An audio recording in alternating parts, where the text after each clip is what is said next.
Hi hello friends, welcome back to our channel. ನಿನ್ನ ಜೊತೆ ನನ್ನ ಕತೆ ಒಂದು ಸೂಪರ್ ಡೂಪರ್ ಸಂಚಿಕೆ ನೋಡ್ಕೊಂಬರೋಣ. ಸಂಚಿಕೆ ನಿಜವಾಗ್ಲೂ ತುಂಬ ಚೆನ್ನಾಗಿದೆ, ಸೂಪರ್ ಆಗಿದೆ ಅಂತಲೇ ಹೇಳ್ಬೋದು. ಸಂಚಿಕೆ ಆರಂಭದಲ್ಲಿ ಏನಾಗುತ್ತೆ, ಶ್ರವಣ್ ಅವರು ಅಜಿತ್ ಮತ್ತು ಭೂಮಿ ಮಾತಾಡೋದನ್ನು ಕೇಳಿಸ್ಕೊಂಡಿರ್ತಾರೆ. ಸೊ ಅದನ್ನು ಬಂದು ಮನೇಲಿ ಹೇಳ್ತಿರ್ತಾರೆ, ಇನ್ನು ಸಂಗೀತ ಕೇಳಬಾರ್ದಾ, ಅಯ್ಯೋ ನಿಜವಾಗ್ಲೂ ನನ್ನ ಮಗ ಸೊಸೆ ಹೀಗೆ ಮಾತಾಡ್ತಾ ಇದ್ರ, ಅಯ್ಯೋ ಅಯ್ಯೋ ಅಯ್ಯೋ ನನಗೆ ಎಷ್ಟು ಖುಷಿ ಆಗ್ತಿದೆ ಅಂತ ಹೇಳ್ಬಿಟ್ಟು ಖುಷಿಯಲ್ಲಿ ಕುಂದಾಡ್ತಿರ್ತಾಳೆ. ಅಯ್ಯೋ ಅಕ್ಕ, ನೀನು ಮೊದಲೇ ನಿನ್ನ ಬಾಯಲ್ಲಿ ಮಾತು ನಿಲ್ಲಲ್ಲ, ಇದು ಹೋಗಿಬಿಟ್ಟು ಏನಾದರೂ ಅಜಿತ್ ಭೂಮಿಗೆ ಹೇಳ್ಬಿಟ್ರೆ ಅಷ್ಟೇ ಮುಗೀತು, ನನ್ನ ಕತೆ ಮುಗಿಸ್ಬಿಡ್ತಾನೆ. ಅಕ್ಕ ಅಕ್ಕ ಹೋಗ್ಬೇಡ ಅಕ್ಕ, ನನಗೆ ಒಂದು ನಿಮಿಷ ಸುಮ್ಮನಿರೋ ಅಂತ ಹೇಳಿದ ತಕ್ಷಣ, ಅಯ್ಯೋ ಈಗ ತಾನೇ ಹೇಳ್ಬೇಡ ಅಂತ ಹೇಳಿದೆ, ಮತ್ತೆ ರೂಮ್ಗೆ ಓಡೋದಲ್ಲ, ಏನಪ್ಪ ಮಾಡೋದು ಅಂದ ತಕ್ಷಣ, ಅಯ್ಯೋ ಶ್ರವಣ, ನೀನು ಅಕ್ಕನ ಬಾಯಲ್ಲಿ ಮಾತು ನಿಲ್ಲಲ್ಲ ಅಂತ ಗೊತ್ತಿಲ್ವೇನೋ, ಅಯ್ಯೋ ಏನೋ ಮಾಡ್ಕೊಂಡ್ಬಿಟ್ಟೆ ನೀನು ಅಂತ ಹೇಳ್ಬಿಟ್ಟು ಹೇಳ್ತಾರೆ. ಅಜಿತ್ ಅವರು ಏನು ಮಾಡ್ತಾ ಇದ್ದೀರಾ ಅಂತ ಕೇಳ್ತಾರೆ. ಏನಿಲ್ಲ ಅಂತ ಹೇಳ್ತಾರೆ. ಆ ಕಡೆ ಫ್ಲಾಗ್ ಹಾಸ್ಟಿಂಗ್ ಕೂಡ ಚೆನ್ನಾಗೇ ಮಾಡ್ತಾರೆ, ಜೋರಾಗೆ ಮಾಡ್ತಾರೆ. ನಮ್ಮ ಅಜಿತ್ ಅವರು ಏನಂತಂದ್ರೆ ಫ್ಲಾಗ್ ಹಾಸ್ಟಿಂಗ್ ಎಲ್ಲ ಮಾಡಿ ಅಲ್ಲಿ ರಾಷ್ಟ್ರಗೀತೆ ಎಲ್ಲ ಹಾಡಿ, ಸೊ ಅಲ್ಲಿ ಸೆಲೆಬ್ರೇಷನ್ ಕೂಡ ಚೆನ್ನಾಗೇ ಆಗುತ್ತೆ. ಸೊ ಅದಾದಮೇಲೆ ಮತ್ತೇನಾಗುತ್ತೆ ಅಂತಂದರೆ, ಈ ಅಂಜುದೊಂದು ದೊಡ್ಡ ಕಿರಿಕಿರಿ ನಡೆದಿದೆ ಮನೆಯಲ್ಲಿ. ಆ ಕಿರಿಕಿರಿ ಏನಪ್ಪ ಅಂತಂದರೆ, ಅದೇ ಪೊಂಗಲ್ ಮಾಡಬೇಕು, ಯಾರಿಗೆ, ನಚ್ಚಿಗೆ. ಅವಳಿಗೆ ಬೇಳೆ ಯಾವಾಗ ಹಾಕಬೇಕು, ಅಕ್ಕಿ ಯಾವಾಗ ಹಾಕಬೇಕು, ಏನು ಯಾವಾಗ ಹಾಕಬೇಕು ಅಂತಲೇ ಗೊತ್ತಿಲ್ಲ. ಆದರೂ ಕೂಡ ದೊಡ್ಡದಾಗಿ ಬಿಲ್ಡಪ್ ಕೊಟ್ಟು ಪೊಂಗಲ್ ಮಾಡಬೇಕು ಅಂತ ಹೋಗಿ ನಿಂತಿದ್ದಾಳೆ. ಸೊ ಅಲ್ಲಿ ಪಲ್ಲವಿ ಹೋಗ್ತಾಳೆ. ಹೋಗ್ಬಿಟ್ಟು, ಅಯ್ಯೋ ಅಂಜು ಏನು ಮಾಡ್ತಿದ್ದೀರಾ ಅಂದ ತಕ್ಷಣ, ಅದು ಪೊಂಗಲ್ ಮಾಡ್ತಾ ಇದ್ದೀನಿ, ನಚ್ಚಿಗೆ ಪೊಂಗಲ್ ಅಂದರೆ ಇಷ್ಟ ಅಲ್ವಾ ಅಂದ ತಕ್ಷಣ, ಸರಿ ಅದು ನಾನೇ ಮಾಡ್ತೀನಿ, ನೀವು ಯಾಕೆ ಮಾಡ್ತೀರಾ ಬನ್ನಿ ಅಂದ ತಕ್ಷಣ, ಇಲ್ಲ ನನ್ನ ಗಂಡನಿಗೆ ನಾನೇ ಮಾಡಬೇಕು ಅಂತ ಹೇಳ್ತಾಳೆ. ಹೇಳ್ಬಿಟ್ಟು ಅಲ್ಲಿ ಕಳಿಸ್ತಾಳೆ ಪಲ್ಲವಿನ. ಸರಿ ಅಂತ ಹೇಳ್ಬಿಟ್ಟು, ಏನಪ್ಪ ಮಾಡೋದು, ಈ ಪಲ್ಲವಿನ ಬೇರೆ ಕಳಿಸ್ಬಿಟ್ಟೆ, ಈ ನಚ್ಚಿಗೆ ಪೊಂಗಲ್ ನಾನೇ ಮಾಡ್ತೀನಿ ಅಂತ ಹೇಳ್ಬಿಟ್ಟಿದ್ದೀನಿ, ಯಾವಾಗ ಹಾಕೋದು, ಫಸ್ಟ್ ಅಕ್ಕಿನೇ ಹಾಕ್ಬಿಡೋಣ, ಒಟ್ಟಿನಲ್ಲಿ ಏನು ಎಲ್ಲ ಒಟ್ಟಿಗೆ ತಾನೇ ಬೇಯಬೇಕು, ಒಟ್ಟಿನಲ್ಲಿ ಎಲ್ಲ ಹಾಕಿ ಕುದಿಸ್ಬಿಟ್ರಾಯ್ತು ಅಂತ ಹೇಳ್ಬಿಟ್ಟು ಅದನ್ನು ಹೆಂಗೆಂಗೋ ಮಾಡ್ಬೇಕಂತ ಓಡ್ತಿರ್ತಾಳೆ. ಅಲ್ಲಿಗೆ ಭೂಮಿ ಬರ್ತಾಳೆ.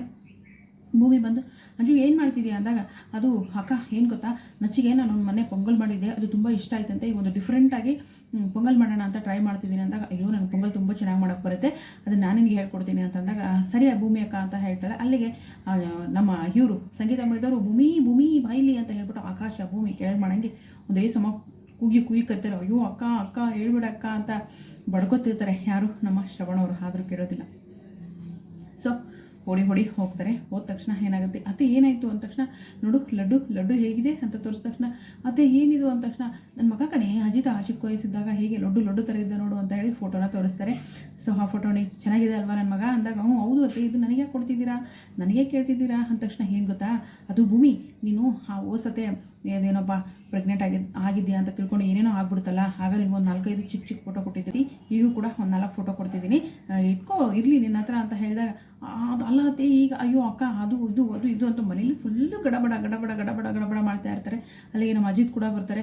ಅಜಿತ್ ಬಂದು, ಮತ್ತೆ ಏನಾಯಿತು ಅಂತ, ಏನಿಲ್ಲ ಕಣಪ್ಪ, ಅದು ಮನೇಲಿರೋ ಕಷ್ಟ ಸುಖ ಮಾತಾಡ್ತಿದ್ವಿ, ಅಲ್ಲ ಆಗೋದಾಗಲೂ ಕಷ್ಟ ಸುಖ ಮಾತಾಡ್ತಾ ಇದ್ರಿ, ಈಗ ಬಂದಾಗಲೂ ಕಷ್ಟ ಸುಖ ಮಾತಾಡ್ತಾ ಇದ್ರಿ, ಅದು ಎಷ್ಟಿದೆ ನಮ್ಮ ಮನೇಲಿ ಕಷ್ಟ ಸುಖಗಳು ನನಗೆ ಗೊತ್ತಾಗ್ತಿಲ್ವೇ ಅಂತ ಹೇಳ್ಬಿಟ್ಟು, ಅಜಿತ ನಿನಗೆ ನನ್ನ ಕಷ್ಟ ಅರ್ಥ ಮಾಡ್ಕೊಳ್ಳೋದು ನೀವು ಒಬ್ಬನೇ ಕಣೋ, ಈ ಕೆಲಸ ನೀನು ಒಬ್ಬನೇ ಕಣೋ ಮಾಡ್ಕೊಡ್ಬೇಕು, ನಿನ್ನಿಂದ ಮಾತ್ರ ಸಾಧ್ಯ ಅಂದಾಗ ಭೂಮಿ ಇದ್ದವಳಲ್ಲಿ ತಲೆ ಮೇಲೆ ಕೈ ಹೊತ್ಕೊಂಡು ಕುಂತಿರ್ತಾಳೆ. ಯಾಕಂದರೆ ಈ ಥರ ಮಗು ಬೇಕು ನನಗೆ ಅನ್ನೋದು ಅರ್ಥ ಆಗಿರುತ್ತೆ, ಅತ್ತೆಗೆ ಈ ಥರ ಮಗು ಬೇಕು ಅನ್ನೋದು.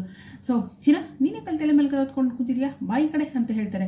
ಬಾಯಿ ಕಡೆ ಅಂದ ತಕ್ಷಣ, ಅಮ್ಮ ಏನಮ್ಮ ನಿನ್ನ ಸಮಸ್ಯೆ ಹೇಳಮ್ಮ, ಇಲ್ಲಿ ತನಕ ನೀನು ಬಾಯಿ ಬಿಟ್ಟು ಇಂಥದ್ದು ಬೇಕು ಅಂತ ನನಗೆ ಕೇಳೇ ಇಲ್ಲ ನೀನು, ಈಗೇನೀಗ ನಿನಗೇನು ಬೇಕು ಅಂತ ಹೇಳೋದಾಗ, ಅಯ್ಯೋ ಅಜಿತ ನಿಮ್ಮಮ್ಮ ಹಾಗೆ ಕೇಳ್ತಾಳೆ ಬಾರು ಅಂತ ಹೇಳ್ತಾರೆ ರಾಮ್ ಅವರು, ಶ್ರವಣ್ ಅವರು.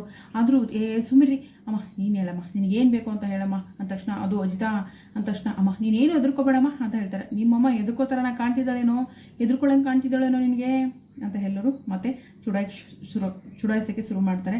ಅಮ್ಮ ಇವ್ರ ಹತ್ರ ಏನು ಕೇಳಬೇಡ, ನೀನು ಇವರಿದ್ದ ಕೇಳಬೇಡ, ನಿನಗೇನು ಬೇಕು ಅನ್ನೋದನ್ನ ಪರ್ಸ್ನಲಾಗಿ ಒಬ್ಬನೇ ಇರ್ತೀನಲ್ಲ, ಆಗ ಒಬ್ಬರೇ ಬಂದು ಕೇಳಿ, ಪರ್ಸ್ನಲಾಗಿ ನನಗೆ ಕೇಳಿ, ಅದು ಏನಾದರೂ ಆಗಿರಲಿ ನಾನು ಹಿಂಗೆ ತಂದು ಕೊಡ್ತೀನಮ್ಮ ಅಂದ ತಕ್ಷಣ, ಅಜಿತ ಏನೋ ಹೇಳ್ತಿದ್ಯಾ, ನಿಜನೇನೋ, ಆಯ್ತು ಕೊಡು, ಹೋಗೋ ಮಗನೆ ವರ್ಕೌಟ್ ಮಾಡೋಗೋ, ಹೋಗೋ ತೋಳೆಲ್ಲ ತೊಲೆ ಥರ ಇರಬೇಕು ಅಂತ ಹೇಳ್ಬಿಟ್ಟು ಮಗನ ಮತ್ತೆ ಉರ್ದುಂಬಿಸಿ ವರ್ಕೌಟ್ ಮಾಡೋಕ್ಕೆ ಕಳಿಸ್ತಾಳೆ.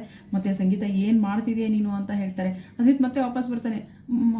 ಇನ್ನೂ ಕಷ್ಟ ಸುಖ ಮಾತಾಡೋಕೆ ಒಂದು ಮುಗ್ದೇ ಇಲ್ವಾ ಅಂದಾಗ, ನೀನು ಯಾಕೆ ಬಂದೆ ಕಣೋ ಅಂದ ತಕ್ಷಣ, ಅದೇ ನೀರು ಬಾಟ್ಲ್ ಮರ್ತೋಗಿದ್ದೆ ಅಂತ ಹೇಳ್ಬಿಟ್ಟು ತೊಗೊಂಡು ಹೋಗ್ತಾರೆ. ಅಲ್ಲಿಗೆ ಭೂಮಿ ಕೂಡ ಹೋಗ್ತಾಳೆ. ಏನು ನಡೀತಿದೆ ಅಂತಲೇ ಅರ್ಥ ಆಗ್ತಿಲ್ಲ. ಏನು ಗೊತ್ತಾ, ಇದು ಕೃಷ್ಣನ್ ಥರ ಇರೋ ಲಡ್ಡು ಥರ ಇರೋ ಮಗು, ಇದು ನೀವೇ ಅಂತೆ ಅಂದ ತಕ್ಷಣ, ಅದೇ ನಾವೆಲ್ಲ ಮುನಿಸುಗಳನ್ನು ಮರೆತು ಖುಷಿಯಾಗಿ ನಮ್ಮ ಸಂಬಂಧನ ಮುಂದುವರಿಸಿ ಕೃಷ್ಣನ ಥರ ಒಂದು ಮುದ್ದಾದ ಮಗು ಬೇಕು ಅಂತ ಅಷ್ಟೇ ತಾನೇ ಅಂತ ಹೇಳ್ತಾರೆ. ಅಂದರೆ ಮಗು ಮಾಡ್ಕೊಳ್ಳೋಕ್ಕೆ ಮುಂದಾಗ್ತಾ ಇದ್ದಾರಾ? ನೋಡೋಣ ಮುಂದಿನ ಸಂಚಿಕೆಯಲ್ಲಿ ಏನಾಗುತ್ತೆ ಅಂತ. ವಿಡಿಯೋಗೆ ಒಂದು ಲೈಕ್ ಮಾಡಿ, ಚಾನಲ್ ಸಬ್ಸ್ಕ್ರೈಬ್ ಮಾಡಿಕೊಂಡು ದಯವಿಟ್ಟು ಸಪೋರ್ಟ್ ಮಾಡಿ.